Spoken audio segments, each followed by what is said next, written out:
I was at first as outraged as everybody else by the Pope's opening remarks as soon as he landed in Edinburgh, blaming atheists for the atrocities of Hitler and the others of the 20th century. But then I took comfort from it, because it seemed to me that in a way it was showing that we had rattled them so much that he was forced to the ignominious expedient of attacking us so as to divert attention from the real crimes that had been committed in the name of the Catholic Church. I can just imagine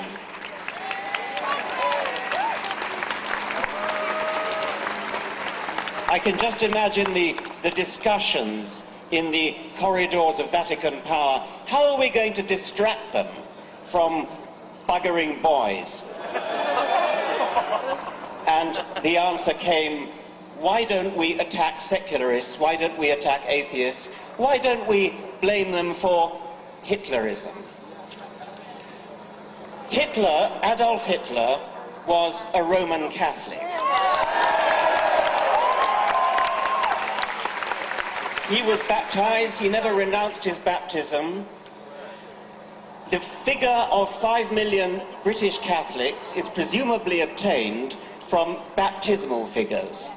I don't believe a word of it. I don't believe there are 5 or 6 million British Catholics. There may be 5 or 6 million who have been baptized, but if the Church wants to claim them as Catholics, then they have to claim Hitler as a Catholic.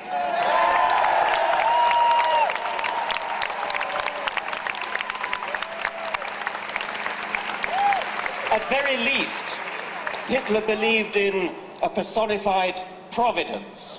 He often spoke of it, and it was presumably the same providence that was invoked by the Cardinal Archbishop of Munich in 1939, when Hitler escaped assassination and the Cardinal ordered a special Te Deum in Munich Cathedral, quote, to thank divine providence in the name of the Archdiocese for the Führer's fortunate escape. I'm going to read a speech made in Munich, the heart of Catholic Bavaria, in 1922, and I leave you to guess whose speech it is.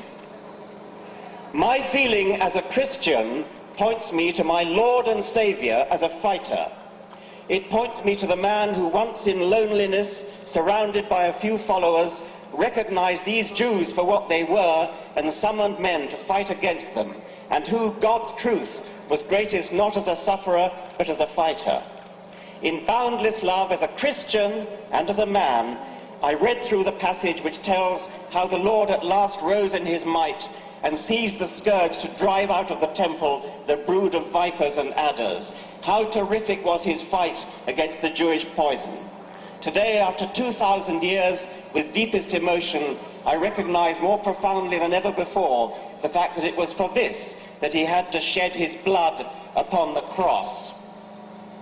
That was one of numerous speeches by Adolf Hitler, passages in Mein Kampf, where Adolf Hitler invoked his own Roman Catholic Christianity.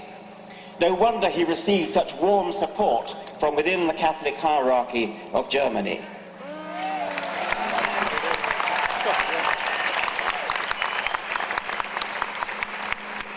Even if Hitler had been an atheist, as Stalin more surely was, how dare Ratzinger suggest that atheism has any connection whatsoever with their horrific deeds?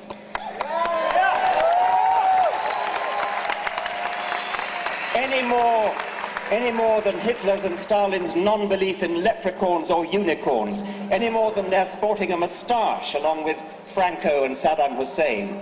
There is no logical pathway from atheism to wickedness, unless, that is, unless you are steeped in the vile obscenity at the heart of Catholic theology.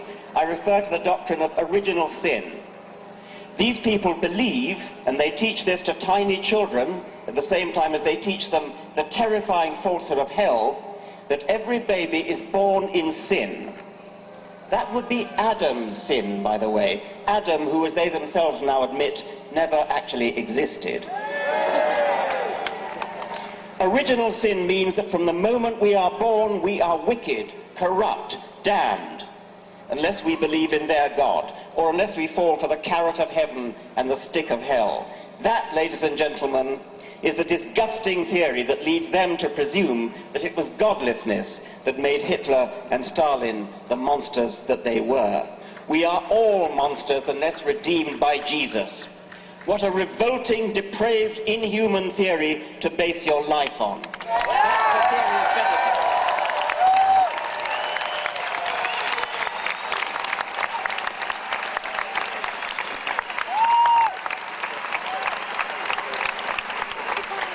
Joseph Ratzinger is an enemy of humanity. He's an enemy of children whose bodies he's allowed to be raped and whose minds he is encouraged to be infected with guilt. It's embarrassingly clear that the Church is less concerned with saving child bodies from rapists than with saving priestly souls from hell, and most concerned with saving the long-term reputation of the Church itself.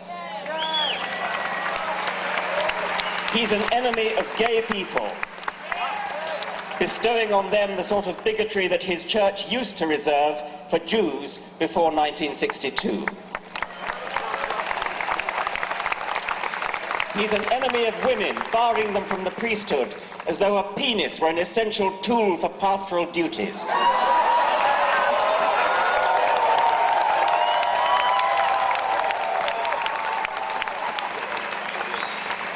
He's an enemy of truth, promoting barefaced lies about condoms not protecting against AIDS, especially in Africa.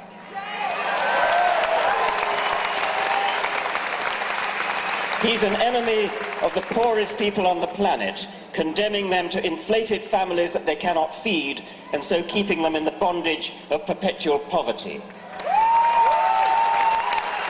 A poverty which sits ill beside the obscene wealth of the Vatican. He's an enemy of science, obstructing vital stem cell research on grounds not of true morality, but of pre-scientific superstition.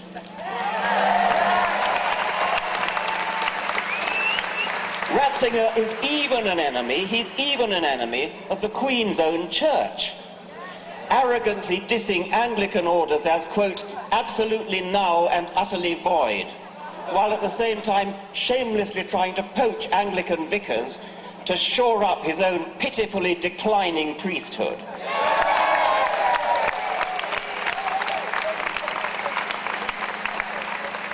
Finally, perhaps of most personal concern to me, Ratzinger is an enemy of education.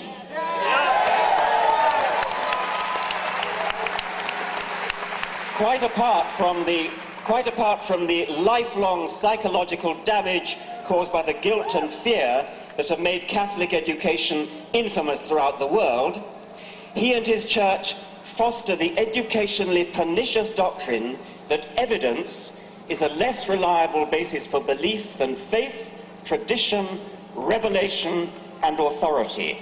His authority.